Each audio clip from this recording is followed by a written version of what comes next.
बिस्मिल्लाहिर्रहमानिर्रहीम। शुरू अल्लाह के नाम से जो बड़ा मेहरबान नहायत रहम वाला है। अच्छा, आज की जो हमारी ये वीडियो है ये है प्रेजेंट कंटिन्यूस के मुतालिक। ठीक है, प्रेजेंट कंटिन्यूस को हम यहाँ पे स्टडी करेंगे। ठीक है, टेंसेस मेड इजी की किताब है, बड़ी ज़बरदस्त किताब है टेंसेस सीखने के लिए।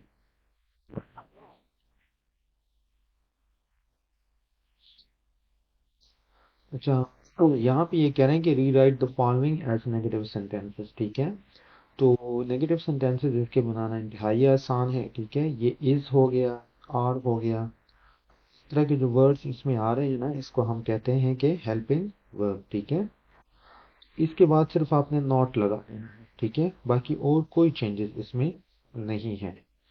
इस लिहाज से ये टेंस काफ़ी आसान है नेगेटिव बनाने के लिए। ठीक है, तो स्टार्ट करते हैं कि द हॉर्स इज, यहाँ पे लग जाएगा नॉट ईटिंग ग्रास। ठीक है, my brothers are not going to Karachi, he is not ringing the bell now, I am not।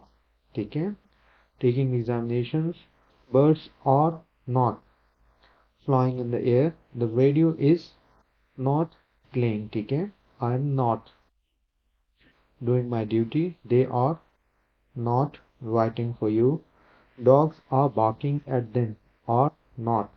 ठीक है, she is not taking a bath। ठीक है, तो यहाँ पे जो इसके क्या कहते हैं नेगेटिव सेंटेंस बनाना इंतहाई इजी था। ठीक है।